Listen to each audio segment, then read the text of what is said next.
Well, senior business correspondent Anne Gaviola. Anne, great to see you. So this is kind of the stuff of science fiction in many ways years ago, but they are here and they've been here for quite some time, not just in factories, for example. And it looks like they're going to be in the home for a long time to come. Talk to us about the popularity of this and how they've been integrated. Yeah, they've been integrated really well, and they're settling in nicely to the point where probably a lot of people don't even realize how many robots are in their home. This is a phenomenon that was popular pre-pandemic, and it really spiked over the last few years. A lot of that may have to do with the fact that we were spending a lot more time at home, but also there's a proliferation of choices, and the people that I spoke with who have them, multiple devices and systems in their home, tell me they've become indispensable. Now, when we talk about robots in the home, Anthony, they fall into two categories. There are actual robots that interact physically with their environment. So, for example, a Roomba or a robot that vacuums for you or a drone. And then there are intelligent bots. And those are things like a smart speaker system, for example, the Echo system, or as I like to call her, Alexa.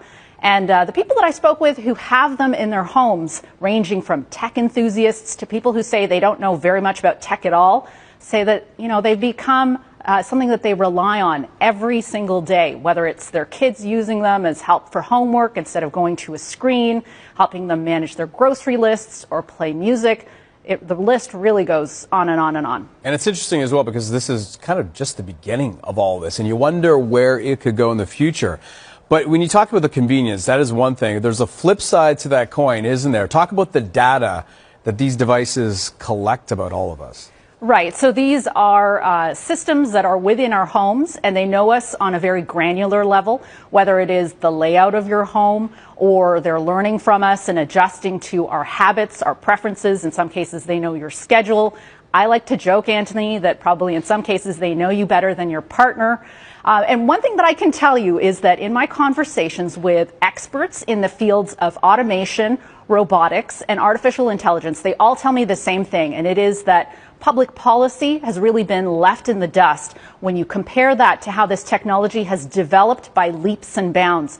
I want you to have a listen to this one expert who is considered one of the foremost when it comes to privacy here in Canada. She's going to describe where we're at this moment in time. The federal private sector legislation was enacted in 2002. So we're talking 20 years ago. The former Privacy Commissioner of Canada, Daniel Therrien, tried again and again during his two terms to get the government to do something, to move on this, to bring it up to current day. They have been so slow in doing this. What we have right now, Anthony, is Bill C-27. It's not yet a law. It's up for second reading in the House of Commons.